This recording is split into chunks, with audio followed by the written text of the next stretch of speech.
Hello students, welcome to constant exam GK. History के ये एक इम्पॉर्टेंट चैप्टर है वैदिक पीरियड, और ये एसएससी सीजीएल टियर 1 एग्ज़ाम्स का एक स्पेशल टॉपिक है, जो कि यहाँ से आपको 2 से 3 क्वेश्चन ज़रूर देखने को मिल ही जाते हैं। और आपको मैं वीडियो के डिस्क्रिप्शन में टेलीग्राम चैनल का लिंक दिया हूँ, वहाँ टेलीग्राम चैनल पर आप जाकर इस वीडियो का पीडीएफ भी डाउनलोड कर सकते हैं, जो कि प्रैक्टिस पीडीएफ होगा। और उस पीडीएफ में आप इस वीडियो को पूरा देखने के बाद उस वीडियो में जितने भी क्वेश्चंस हैं उन सभी को आप पीडीएफ में रिवीजन कर सकते हैं। तो बिना टाइम वेस्ट किए वीडियो करते हैं स्टार्ट। पहला क्वेश्चन है ऋग्वैदिक काल की विशेषताएं। इसमें ऋग्वैदिक समाज की प्रमुख विशेषताएं क्या थी? तो option C is the right answer, जनजातीय समाज। और आपको इसके बारे में कुछ फैक्ट्स बताता चलूँ तो आपको मैंने हिंदी और इंग्लिश दोनों में ही फैक्ट्स दिए हैं, क्योंकि अगर आप किसी भी मीडियम से पढ़ाई किए हैं या फिर आप किसी भी स्टेट से बिलोंग करते हैं और एसएससी सीजीएल की तैयारी कर रहे हैं, तो आपको किसी भी तरह की कोई भी प्रॉब्लम नहीं आएगी और आप दोनों ही लैंग्वेज में इस वीडियो को पूरा देख सकेंगे।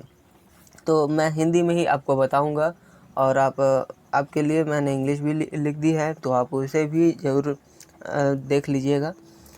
देखिए, ऋग्वैदिक समाज मुख्यतः जनजातीय था और इसमें लोग जन और विश नामक समूहों में रहते थे। समाज में कुलपति जो कि गृह स्वामी का महत्व हुआ करता था, और ये परिवार पितृसत्तात्मक था, यानी पिता जो होता था उस परिवार का प्रमुख होता था। स्थायी नगर और महल नहीं थे, लोग कुटिया में रहते थे। समाज में समानता थी, जाति व्यवस्था प्रारंभिक अवस्था में थी और महिलाएं धार्मिक और सामाजिक कार्यों में भाग लेती थी। समाज और जो कि सभा और समिति जैसी संस्थाएं लोकतांत्रिक प्रवृत्ति को दर्शाती थी। युद्ध और पशुपालन प्रमुख गतिविधियां होती थी और समाज में संपत्ति का मुख्य आधार पशुधन था। नेक्स्ट क्वेश्चन, उत्तर वैदिक काल की विशेषताएं। तो उत्तर वैदिक काल में वर्ण व्यवस्था कैसी थी? ऑप्शन बी, कठोर और जन्म पर आधारित था। देखिए, उत्तर वैदिक काल में वर्ण व्यवस्था कठोर और जन्म आधारित था ही। समाज में 4 वर्ण हुआ करते थे, ब्राह्मण, क्षत्रिय, वैश्य और शूद्र। ब्राह्मणों का स्थान सर्वोच्च था और शूद्रों की स्थिति निम्न थी। सामाजिक गतिशीलता कम हो गई थी और वर्ण परिवर्तन कठिन था। वर्ण व्यवस्था ने पेशों और अधिकारों का निर्धारण किया। महिलाओं की स्थिति में भी गिरावट आई थी और राजा की शक्ति बढ़ गई और राज्य व्यवस्था मजबूत हो गई थी। धार्मिक अनुष्ठान और यज्ञों का महत्व बढ़ गया था। नेक्स्ट क्वेश्चन है, अगला क्वेश्चन है वेदों की कुल संख्या कितनी है?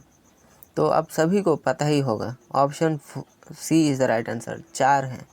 कुल वेद 4 हैं और वेदों की संख्या जो कि ऋग्वेद, सामवेद, यजुर्वेद और अथर्ववेद, ये 4 वेद हैं। ऋग्वेद सबसे प्राचीन है और इसमें 1028 सूक्त हैं। यजुर्वेद में यज्ञ विधियों का वर्णन 2 भागों में विभाजित है, शुक्ल और कृष्ण। सामवेद में संगीत मंत्रों का संकलन है और यज्ञों में ये गाया जाता है। अथर्ववेद में जादू टोना, मंत्र तंत्र, घरेलू जीवन से जुड़े मंत्र आदि आते हैं।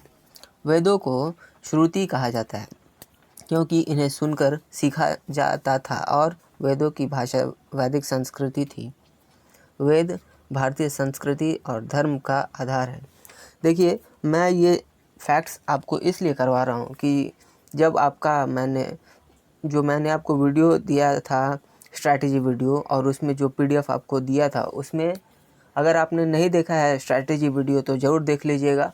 आप हमारे चैनल पर जाके स्ट्रैटेजी वीडियो उसको देख लीजिए, और इन सारे जितने भी टॉपिक्स हैं उन सभी को मैं करवाता चलूँगा। 40 दिनों में आपका पूरा टॉपिक मैं कंप्लीट करवाऊँगा। और ये फैक्ट्स इसलिए देता हूँ ताकि जब 40 दिनों के बाद मैं आपको मॉक टेस्ट भी दूंगा और इन्हीं सभी क्वेश्चंस और इन्हीं सभी फैक्ट्स से आपको क्वेश्चन करूंगा, तो आपकी तैयारी कितनी अच्छी हुई है ये भी आपको मालूम चल जाएगा। तो आप वीडियो को एंड तक ज़रूर देखा करिएगा और आशा करता हूँ आप सभी वीडियो को एंड तक ज़रूर देखेंगे। और इस वीडियो के हर एक वीडियो के डिस्क्रिप्शन में मैं उस वीडियो का PDF भी दे देता हूँ ताकि आप रिवीजन भी कर पाएँ। तो चलिए बढ़ते हैं अपने नेक्स्ट क्वेश्चन की ओर। वेदों से संबंधित ग्रंथ जो कि ब्राह्मण, आरण्यक और उपनिषद हैं, तो इस बृहदारण्यक और उपनिषद किस वेद से जुड़ा है? ऑप्शन बी, यजुर्वेद से जुड़ा हुआ है। बृहदारण्यक उपनिषद ये यजुर्वेद से संबंधित है और यह सबसे बड़ा उपनिषद है। उपनिषदों में वेदांत भी कहा जाता है और ये दार्शनिक ग्रंथ है। ब्राह्मण ग्रंथ यज्ञों और अनुष्ठानों की व्याख्या करते हैं। आरण्यक ज्ञान, ध्यान और साधना से जुड़े और जंगलों में पढ़े जाते थे। उपनिषद आत्मा, ब्रह्म, मोक्ष जैसे विषयों पर केंद्रित है। बृहदारण्यक उपनिषद में अहम ब्रह्मास्मि जैसे प्रसिद्ध सूक्तियाँ पाई जाती हैं। ये ग्रंथ वैदिक धर्म से उपनिषद दर्शन की ओर संक्रमण को दर्शाते हैं। उपनिषदों की कुल संख्या 108 मानी जाती है। देखिए, मैं हिंदी में ही आपको फैक्ट्स बता रहा हूँ और आशा करता हूँ आप इंग्लिश में खुद भी कर पाएंगे अगर आप दूसरे किसी भी भाषी के छात्र हैं, क्योंकि वीडियो बड़ी हो जाएगी अगर मैं दोनों ही फैक्ट्स को हिंदी और अंग्रेजी दोनों में समझाऊंगा। तो इसलिए आप खुद से कर लीजिएगा इंग्लिश। तो बढ़ते हैं अपने अगले क्वेश्चन की ओर। अगला क्वेश्चन है, ऋग्वेद में सबसे अधिक बार किस देवता का उल्लेख है? तो ऑप्शन बी, इंद्र का। ऋग्वेद में इंद्र का उल्लेख सबसे अधिक बार हुआ है, लगभग 250 बार। इंद्र देवताओं का राजा है और वज्रधारी कहा जाता है। वे वर्षा और युद्ध के देवता माने जाते थे। अग्नि को यज्ञों का देवता और दूत कहा गया, उनका उल्लेख भी प्रमुख है। वरुण जो कि जल और नैतिकता के देवता, सोम को अमृत और पौष्टिकता का प्रतीक। ऋग्वेद में कुल 33 प्रमुख देवताओं का उल्लेख है। देवताओं की पूजा यज्ञों और मंत्रों के माध्यम से होती थी। ऋग्वैदिक काल में सभा और समिति किसे कहते हैं? तो ऑप्शन सी, जनसभा और कार्यकारिणी को कहा जाता था। और सभा और समिति ऋग्वैदिक काल की दो प्रमुख राजनीतिक संस्थाएं थीं। सभा एक प्रकार की जनसभा थी और जिसमें वरिष्ठ और प्रभावशाली लोग शामिल होते थे। समिति को कार्यकारिणी संस्था माना जाता था, जिसमें निर्णय लिए जाते थे और राजा का चुनाव महत्वपूर्ण इन्हीं संस्थाओं से होता था। ये संस्थाएं लोकतांत्रिक प्रवृत्ति को दर्शाती थी। महिलाओं को भी इन संस्थाओं में भाग लेने का अधिकार था। सभा समिति की शक्ति उत्तर वैदिक काल में कम हो गई थी और इन संस्थाओं ने वैदिक समाज की राजनीतिक संरचना को मजबूत किया। अगला क्वेश्चन, राजसूय यज्ञ किसके लिए किया जाता था? ऑप्शन 1, राजा के राज्याभिषेक के लिए किया जाता था। राजसूय यज्ञ राजा के और सर्वोच्च स्थापित करने के लिए, और ये प्रमुख वैदिक यज्ञ था जिसमें पूरे राज्य के प्रमुख लोग इसमें शामिल होते थे। यज्ञ के माध्यम से राजा को देवताओं का आशीर्वाद प्राप्त होता था। इस यज्ञ के बाद राजा को सम्राट की उपाधि मिलती थी और धार्मिक अनुष्ठान, बलिदान, दान भी इसमें दिया जाता था। यह यज्ञ राजा की शक्ति और वैधता को दर्शाता था। अश्वमेध और वाजपेय अन्य प्रमुख वैदिक यज्ञ थे। यज्ञों में अग्नि का विशेष महत्व भी था। शिक्षा और आश्रम व्यवस्था के बारे में जान लेते हैं। तो गुरुकुल व्यवस्था का आरंभ किस काल में हुआ? ऑप्शन बी, ऋग्वैदिक काल में हुआ था। गुरुकुल व्यवस्था का आरंभ ऋग्वैदिक काल में हुआ। विद्यार्थियों ने अपने गुरु के आश्रम में रहकर ही शिक्षा प्राप्त किया। शिक्षा मौखिक होती थी। वेद, मंत्र और शास्त्रों का अध्ययन होता था। शिक्षा का उद्देश्य चरित्र निर्माण, ज्ञान और धर्म पालन था। गुरु और शिष्य के बीच घनिष्ठ संबंध हुआ करता था। शिक्षा निःशुल्क होती थी। गुरु दक्षिणा के रूप में गुरु को सम्मान दिया जाता था। आश्रम व्यवस्था में 4 आश्रम, ब्रह्मचर्य, गृहस्थ, वानप्रस्थ और संन्यास शामिल हुआ करते थे। यह व्यवस्था जीवन के 4 चरणों को दर्शाती थी। ऋग्वैदिक काल के लोग प्रमुख रूप से किस पर निर्भर थे? राइट आंसर ऑप्शन बी, पशुपालन पर। ऋग्वैदिक समाज का मुख्य आधार पशुपालन और खासकर गायों का पशुपालन हुआ करता था। गायों को धन, समृद्धि, सम्मान का प्रतीक माना जाता था। युद्धों का प्रमुख कारण भी गायों की ही लूट हुआ करती थी और कृषि भी, लेकिन पशुपालन अधिक महत्वपूर्ण हुआ करता था। गो शब्द का प्रयोग धन के रूप में होता था और समाज धूमंतु प्रवृत्ति का था। स्थायी कृषि कम हुआ करती थी। पशुधन का उपयोग यज्ञ, भोजन और व्यापार में था। घोड़े का भी विशेष महत्व हुआ करता था, खास करके अश्वमेध यज्ञ में। आपको मैं बीच बीच में इसलिए ये बता रहा हूँ कि फैक्ट्स जो आपके लिए हैं, मैं जो कि आपके लिए लाया हूँ, ये आपके इस टॉपिक के ऊपर पूरा ही कॉन्सेप्ट क्लियर कर देंगे। तो वीडियो को एंड तक देखना आपके लिए काफ़ी ज़रूरी हो जाता है। ये मैं आपको बार बार कहूँगा, वीडियो को एंड तक ज़रूर देखिएगा, क्योंकि इस टॉपिक को अगर आपने पूरा वीडियो के थ्रू कंप्लीट कर लिया तो आपको किसी भी वीडियो की तरफ जाने की ज़रूरत नहीं है। यहीं आपका पूरा कंप्लीट हो जाएगा कॉन्सेप्ट।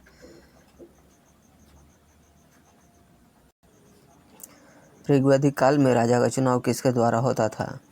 ऑप्शन बी, सभा और समिति के द्वारा हुआ करता था। ऋग्वैदिक काल में राजा को चुनाव समिति संस्थाओं द्वारा हुआ करता था। ये लोकतांत्रिक हुआ और राजा वंशानुगत नहीं होता था। योग्य व्यक्ति को ही चुना जाता था। राजा का कार्य क्षेत्र सीमित था और जनता के प्रति उत्तरदायी था। पुरोहित सलाह भी महत्वपूर्ण हुआ करता था। राजा का मुख्य कार्य न्याय और यज्ञ रक्षा था। सभा में वरिष्ठ लोग समिति अंजमन भाग लेते थे और वैदिक काल में राजा की शक्ति भी बढ़ गई थी।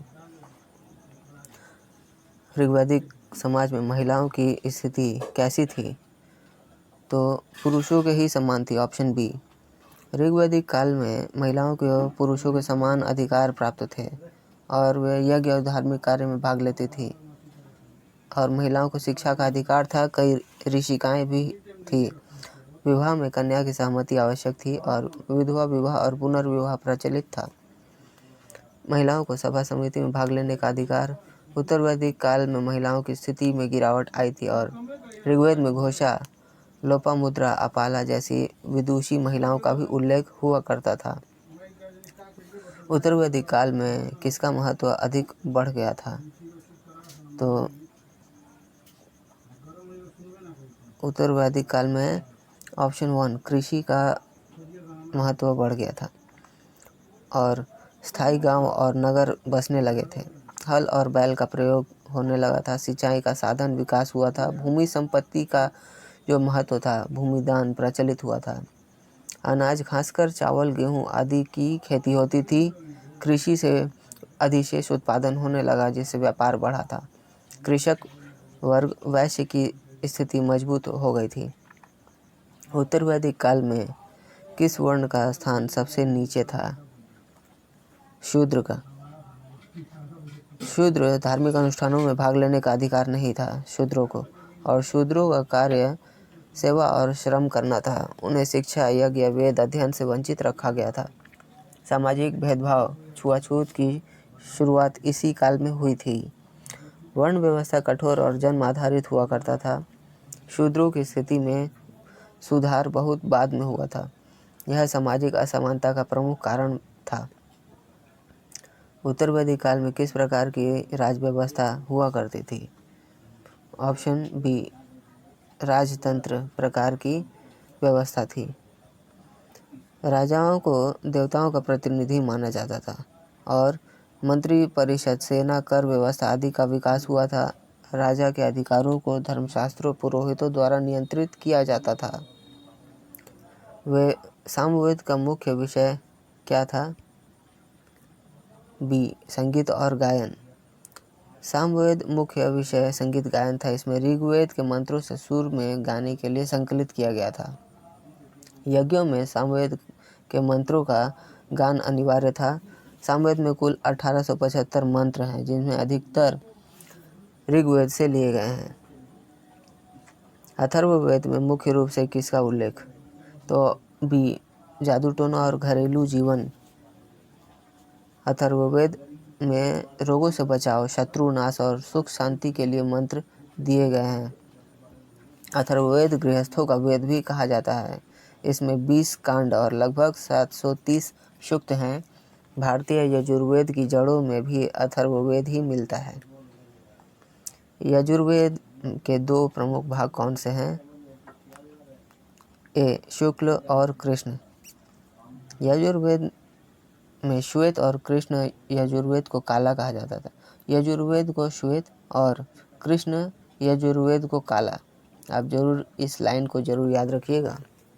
इसमें 40 अध्याय होते थे।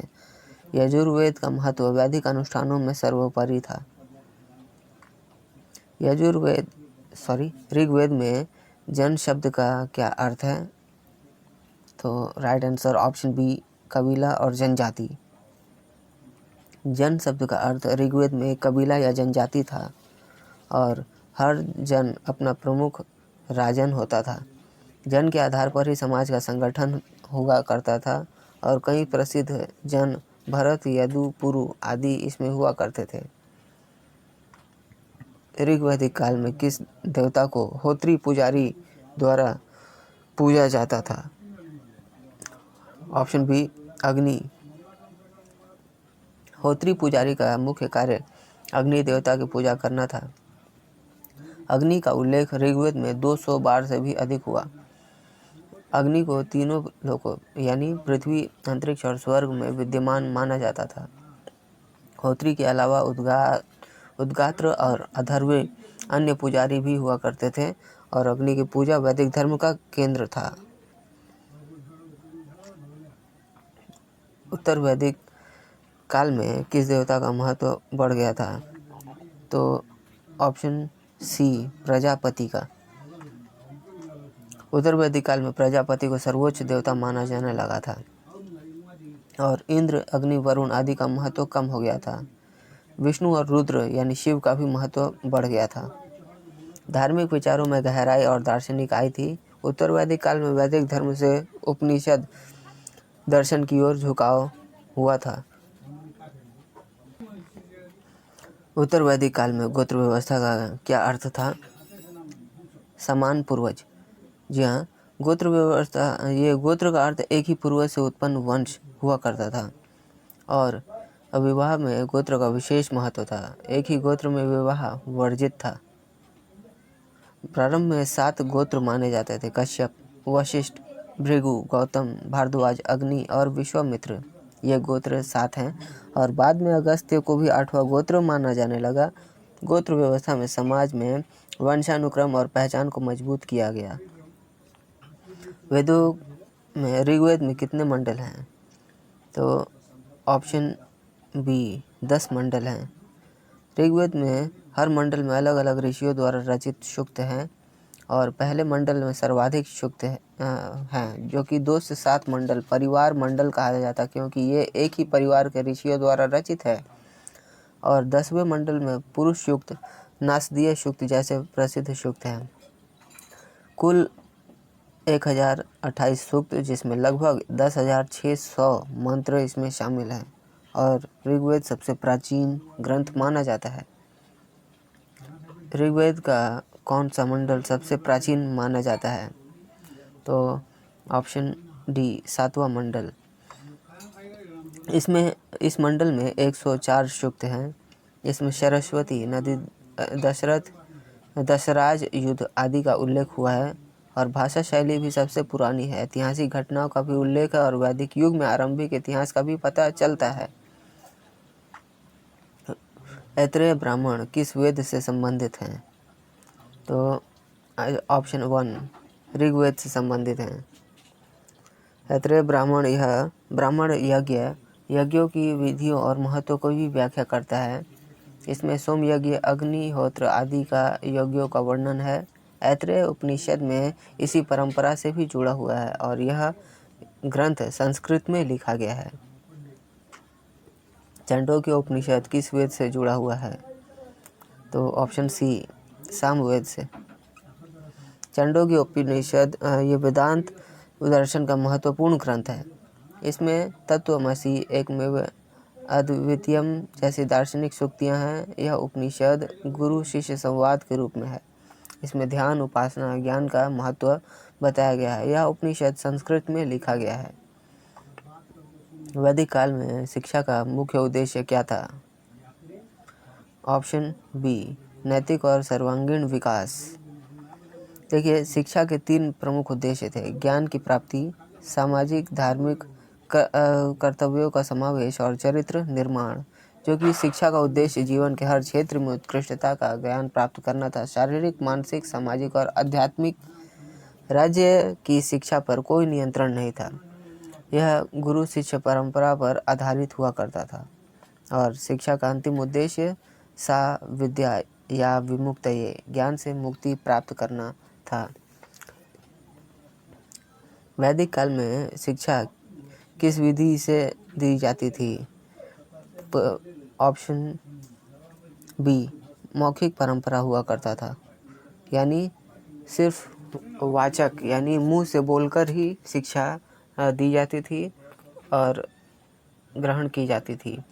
वैदिक काल में शिक्षा मुख्यतः मौखिक परंपरा था और विद्यार्थियों द्वारा वचन को सुनकर कंठस्थ करना, क्योंकि मुद्रण कला उस समय नहीं थी, यानी लिखने की कला उस समय नहीं थी। और गुरुकुलों में शिष्य गुरु के साथ रहते थे, सेवा करते थे और शिक्षा प्राप्ति करते थे। शिक्षा का समापन समावर्तन समारोह में होता था और यह प्रणाली आज की शिक्षा प्रणाली से अलग थी, जिसमें लिखित परीक्षाएं नहीं होती थी।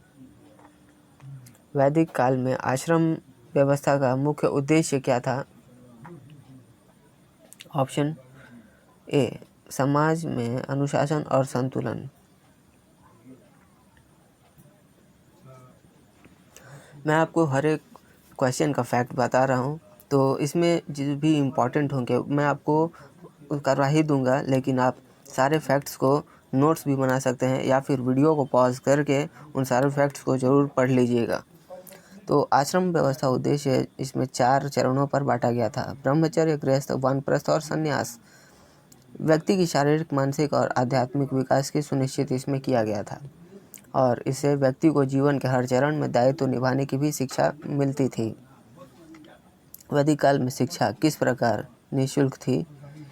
तो ऑप्शन बी, दान और गुरु दक्षिणा से, यानी दान दिया जाता था और गुरु दक्षिणा दी जाती थी। वैदिक काल में शिक्षा पूरी होने के बाद गुरुकुलों का खर्च राजा, धनी लोग और समाज द्वारा गुरु दक्षिणा द्वारा चलता था। राज्य का जो शिक्षा कोई नियंत्रण नहीं था और यह गुरु शिक्षा परंपरा पर आधारित था। इससे शिक्षा सभी वर्गों के लिए सुलभ थी और सामाजिक समरसता और सहयोग को बढ़ावा मिलता था। वैदिक काल में बालिकाओं की शिक्षा कैसी थी? तो ऑप्शन, गुरुकुलों में सह शिक्षा हुआ करता था। और इसके फैक्ट्स को भी जान लेते हैं। बालिकाओं को काव्य, साहित्य, संगीत, नृत्य और ललित कलाओं की शिक्षा दी जाती थी। शिक्षा का उद्देश्य उनके सर्वांगीण विकास और समाज में सम्मानजनक स्थान दिलाना था। वैदिक काल का यह पक्ष भारतीय समाज में महिला सशक्तिकरण का प्रमाण है। वैदिक काल में अर्थव्यवस्था का मुख्य आधार क्या था? ऑप्शन सी, पशुपालन। युद्धों का मुख्य कारण भी गायों की प्राप्ति ही थी और ज़्यादा पशु रखने वाले को गोमत कहा जाता था। चारागाह के लिए गव्य और उत्तीय शब्दों का प्रयोग होता था। ऋग्वेद में गो शब्द का उल्लेख 170 से अधिक बार हुआ। उत्तर वैदिक काल में अर्थव्यवस्था में कौन सा सबसे बड़ा परिवर्तन आया? तो बी, कृषि का मुख्य व्यवसाय बनना ही ये सबसे बड़ा परिवर्तन था। सिंचाई के साधन, कुओं और फसलें इसमें प्रमुख थी। गेहूँ, चावल और जौ जैसे फसल प्रमुख थे और भू संपत्ति का महत्व भी बढ़ा था। भूमि दान भी प्रचलित था। कृषि ने समाज को आत्मनिर्भर और संगठित बनाया था। वैदिक काल में व्यापार किस प्रणाली हुआ करती थी? वस्तु विनिमय प्रणाली हुआ करती थी। ऑप्शन बी, निष्क नामक स्वर्ण आभूषण और मुद्रा का भी प्रयोग होता था, पर यह सीमित था और व्यापार में पणी वर्ग की भूमिका हुआ करती थी, जो व्यापारी कहलाते थे। व्यापार में नैतिकता और पारदर्शिता पर बल दिया जाता था। वैदिक काल में परिवार व्यवस्था का स्वरूप कैसा था? सत्तात्मक था, यानी पिता द्वारा संचालित हुआ करता था परिवार। वैदिक काल में समाज का वर्गीकरण किस आधार पर था? तो ऑप्शन बी व्यवसाय पर आधारित था। मैं आपको हर एक क्वेश्चन का फैक्ट्स दे रहा हूँ और आप वीडियो को पॉज करके भी इसका आप नोट्स भी बना सकते हैं या फिर वीडियो को पॉज करके इन सारे फैक्ट्स को भी पढ़ लीजिएगा आप खुद से। मैं इसलिए आगे बढ़ रहा हूँ क्योंकि वीडियो कम से कम टाइम में आपको ज़्यादा से ज़्यादा हेल्प और इन्फॉर्मेशन मिले और ज़्यादा से ज़्यादा आप तैयारी कर पाएँ। नेक्स्ट क्वेश्चन की ओर बढ़ते हैं। वैदिक काल में समाज को कितने वर्गों में विभाजित किया गया था? सी 4 वर्गों में विभाजित किया गया था। इसके फैक्ट्स को भी आप देख लीजिएगा। बढ़ते हैं अगले क्वेश्चन की ओर। वैदिक काल में परिवार का मुखिया किसे कहा जाता था? तो कुलपति को, ऑप्शन 1। इस फैक्ट्स को भी आप, ये रहे इसके फैक्ट्स। बढ़ते हैं अपने नेक्स्ट क्वेश्चन की ओर। ऋग्वैदिक काल में महिलाओं की सामाजिक स्थिति कैसी थी?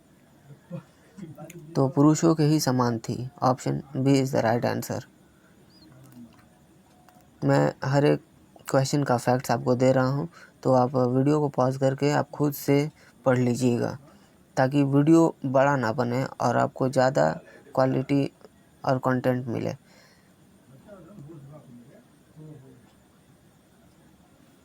वैदिक काल में शासन प्रणाली कौन सी थी? तो ऑप्शन बी राजतंत्र हुआ करती थी। ये रहे इसके तथ्यों को आप जरूर देख लीजिएगा। वैदिक काल में सभा और समिति का क्या अर्थ था? ऑप्शन सी प्रशासनिक और राजनीतिक निर्णय। Option C is the right answer. इसके भी आप फैक्ट्स को देख लीजिएगा।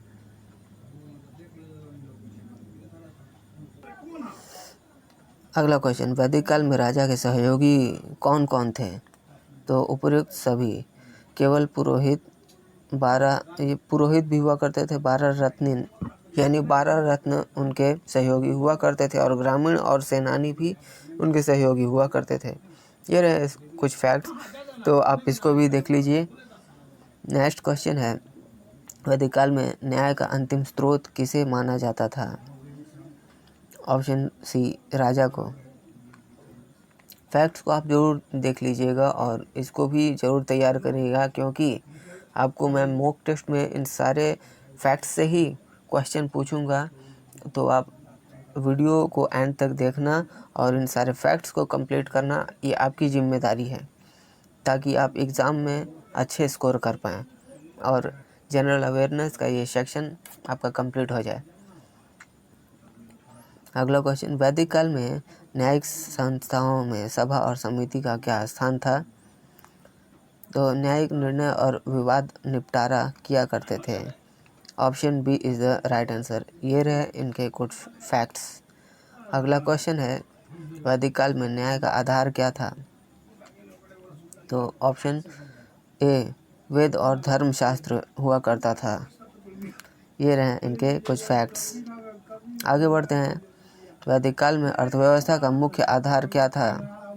तो right answer option B is the right answer. कृषि और पशुपालन हुआ करता था। फैक्ट्स को भी आप देख लीजिएगा। अगला क्वेश्चन, वैदिक काल में किस फसल का उल्लेख सबसे पहले मिलता है? तो ऑप्शन बी जौ। जी हाँ, उसको यव भी कहा जाता था, जौ को। इनके कुछ फैक्ट्स हैं जो आप देख लीजिएगा। अगला क्वेश्चन है, वैदिक काल में विनिमय प्रणाली का प्रमुख माध्यम क्या था? तो राइट आंसर ऑप्शन बी गाय था।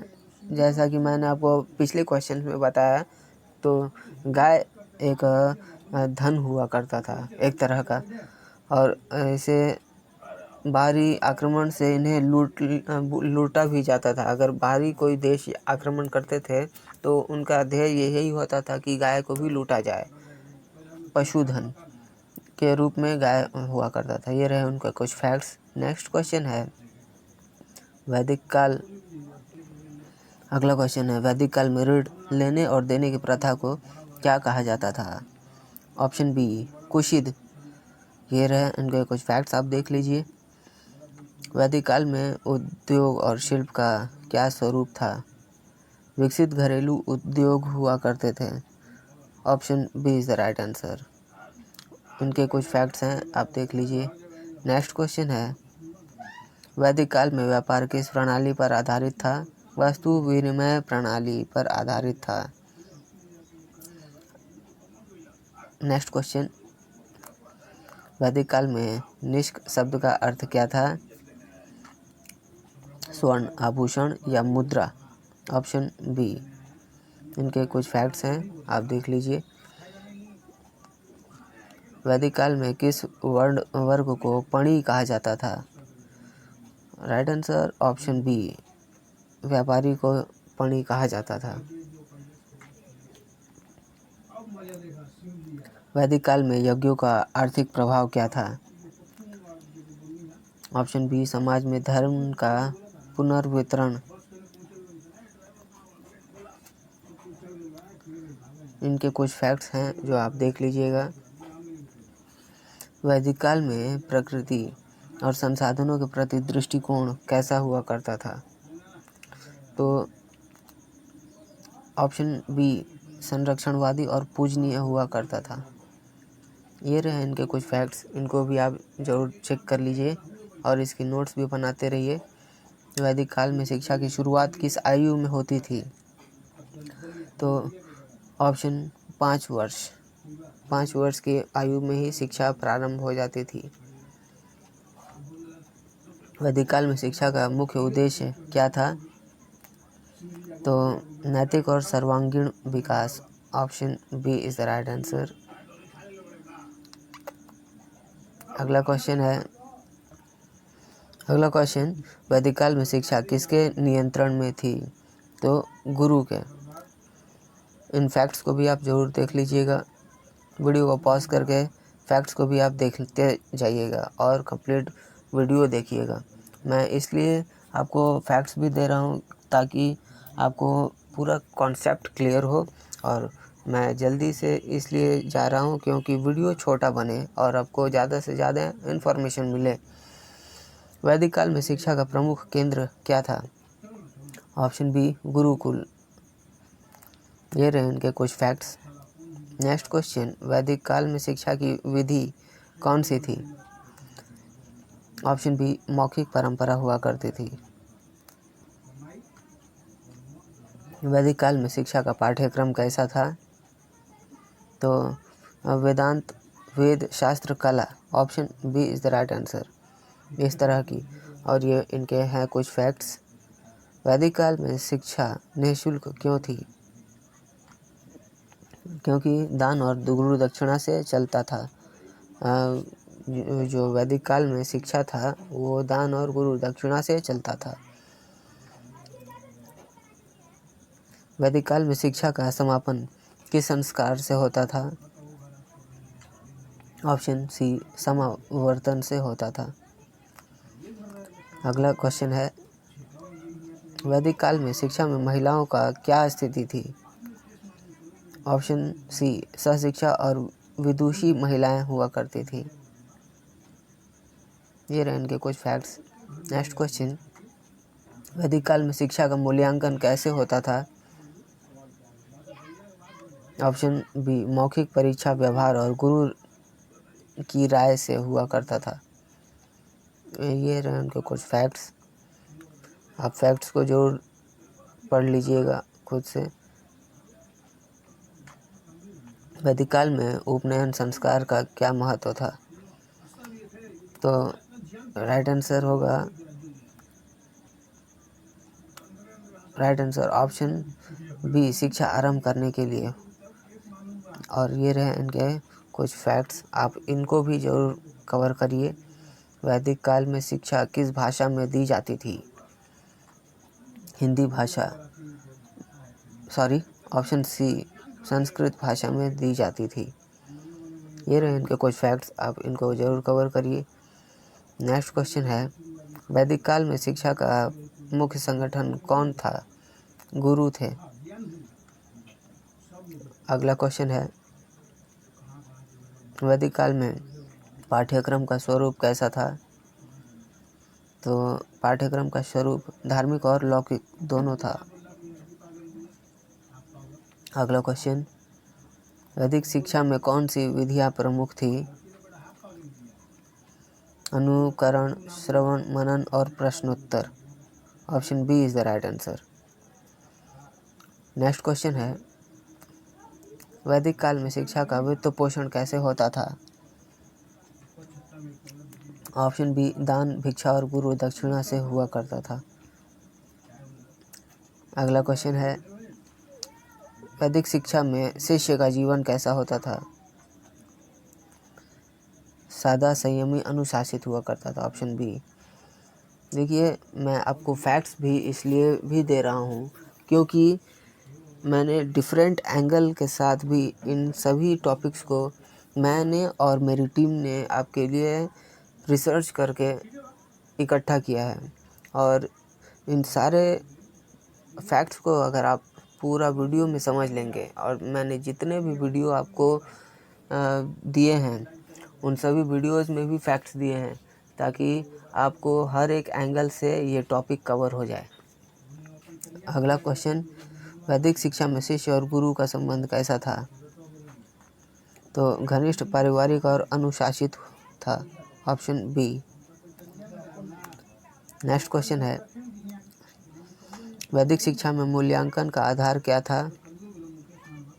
तो ऑप्शन बी, गुरु की राय, मौखिक परीक्षा और व्यवहार।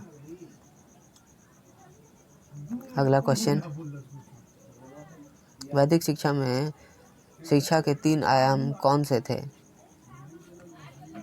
तो option B is the right answer, ज्ञान, सामाजिक, धार्मिक, कर्तव्य, चरित्र निर्माण। Option B. अगला क्वेश्चन, वैदिक काल में शिक्षा का आध्यात्मिक उद्देश्य क्या था? ऑप्शन बी, मोक्ष की प्राप्ति हुआ करता था। नेक्स्ट क्वेश्चन है, वैदिक काल में शिक्षा का प्रारंभ किस संस्कार से होता था? ऑप्शन बी, उपनयन। यानी इसके बारे में भी कुछ आपको मैं बता देता हूँ। उपनयन संस्कार ब्राह्मण, क्षत्रिय और वैश्य वर्ण के लिए अनिवार्य था। इसमें कुछ पॉइंट्स आपको जानना जरूरी है। और यह संस्कार जो है शिक्षा के प्रति गंभीरता और समर्पण का भी प्रतीक था। शिक्षा के दौरान शिष्य को गुरु की सेवा और भिक्षा लाना अनिवार्य होता था। अगला क्वेश्चन, वैदिक काल में शिक्षा किस भाषा में दी जाती थी? ऑप्शन बी, संस्कृत भाषा में दी जाती थी। अगला क्वेश्चन है, वैदिक काल में शिक्षा का मुख्य उद्देश्य क्या था? ऑप्शन बी, नैतिक, सामाजिक और आध्यात्मिक विकास। नेक्स्ट क्वेश्चन, वैदिक शिक्षा में पाठ्यक्रम के 2 प्रमुख भाग क्या थे? अपरा विद्या और परा विद्या। जी हाँ, option B is the right answer. ये रहे इनके कुछ फैक्ट्स। अगला क्वेश्चन, वैदिक काल में शिक्षा का प्रमुख केंद्र क्या था? गुरुकुल। नेक्स्ट क्वेश्चन है, वैदिक शिक्षा में कौन सी विधियाँ प्रमुख थी? ऑप्शन बी, अनुकरण, श्रवण, मनन और प्रश्नोत्तर। Option B is the right answer. अगला क्वेश्चन है, वैदिक काल में शिक्षा का मूल्यांकन कैसे होता था? तो ऑप्शन बी, मौखिक परीक्षा, व्यवहार और गुरु की राय से हुआ करता था। नेक्स्ट क्वेश्चन है, वैदिक काल में शिक्षा निःशुल्क क्यों थी? दान और गुरु दक्षिणा से चलता था। नेक्स्ट क्वेश्चन है, वैदिक शिक्षा में शिष्य का जीवन कैसा होता था? सादा, संयमी और अनुशासित। इनके कुछ फैक्ट्स भी देख लीजिएगा। वैदिक शिक्षा में शिष्य और गुरु का संबंध कैसा था, ये आपको शायद मैंने करवा दिया है क्वेश्चन। वैदिक शिक्षा में शिष्यों का वर्गीकरण किस आधार पर होता था, तो बी, योग्यता यानी मेरिट के आधार पर होता था। अगला क्वेश्चन है, वैदिक शिक्षा में पाठ्यक्रम की एक रूपता क्यों नहीं थी, तो option B is the right answer, अलग अलग गुरुकुलों की स्वतंत्रता के कारण। अगला क्वेश्चन है, वैदिक शिक्षा में समावर्तन संस्कार का क्या महत्व था, शिक्षा की पूर्णता, ऑप्शन बी। इसके कुछ फैक्ट्स हैं जो आप देख लीजिएगा। नेक्स्ट क्वेश्चन, वैदिक शिक्षा में धर्म का क्या स्थान था, शिक्षा का मुख्य आधार था, option B is the right answer. Next question है, वैदिक शिक्षा में सामाजिक समरसता का क्या महत्व था, शिक्षा का प्रमुख उद्देश्य ही इसका महत्व था। इसके कुछ फैक्ट्स हैं जो आप देख लीजिएगा। नेक्स्ट क्वेश्चन, वैदिक शिक्षा प्रणाली की सबसे बड़ी विशेषता क्या थी, वैदिक शिक्षा प्रणाली की विशेषता, option A is the right answer, निःशुल्क शिक्षा और सर्वांगीण विकास। वैदिक काल में शिक्षा का प्रारंभ किस आयु में होता था, ये मैंने आपको करवा ही दिया है। वैदिक काल में शिक्षा का प्रमुख केंद्र तो गुरुकुल हुआ करता है, ये भी करवा ही दिया है। वैदिक काल में शिक्षा का उद्देश्य क्या था, तो जीवन के 3 पक्षों का विकास था, जो कि सर्वांगीण विकास, चरित्र निर्माण और सामाजिक उत्तरदायित्व सिखाया जाता था। नेक्स्ट क्वेश्चन है, वैदिक काल में शिक्षा किस भाषा में दी जाती थी, संस्कृत में दी जाती थी। वैदिक शिक्षा में धर्म का क्या स्थान था, शिक्षा का मुख्य आधार, option B is the right answer. वैदिक शिक्षा में सामाजिक समरसता का क्या महत्व था, शिक्षा का प्रमुख उद्देश्य होता था, ऑप्शन बी। वैदिक शिक्षा प्रणाली के गुणों में कौन सा सबसे महत्वपूर्ण था, तो निःशुल्क शिक्षा और सर्वांगीण विकास, option B is the right answer. Next, वैदिक शिक्षा प्रणाली का कौन सा दोष था, ऑप्शन बी, शिक्षा पर राज्य का नियंत्रण न होना, ये इसका दोष था। और ये एक अच्छा भी बात हुआ करता था, ताकि शिक्षा पर किसी तरह का रोक टोक नहीं होना चाहिए और शिक्षा सभी को मिलना चाहिए। और इसमें जितने भी तथ्य हैं, देखिए ये लास्ट वीडियो, ये वीडियो का ये लास्ट क्वेश्चन था, और मैंने इस वीडियो में जितने भी क्वेश्चन करवाए हैं, ये काफ़ी इम्पॉर्टेंट और सिलेक्टिव क्वेश्चंस मैंने लिए हैं, और इनके सारे फैक्ट्स को भी आपको दिया है। इसके अंदर जितने भी हर एक क्वेश्चन का फैक्ट्स है, आप ज़रूर इसका नोट्स भी बना लीजिएगा, और या फिर इस वीडियो को सेव करके रख लीजिएगा, और या इसको अपने किसी भी दोस्तों के साथ भी शेयर ज़रूर करिएगा, क्योंकि ये एक ऐसा टॉपिक है जहाँ पे मैंने आपको पूरा कॉन्सेप्ट क्लियर कर दिया है इस वीडियो के माध्यम से। अब आपको कहीं भी इस टॉपिक से वीडियो देखने की ज़रूरत नहीं है। और अगर आप हमारे चैनल पर नए हैं तो चैनल को भी ज़रूर सब्सक्राइब कर लीजिएगा, क्योंकि इस तरह के वैल्यूएबल वीडियोस मैं आपके लिए हमेशा बनाते रहता हूं।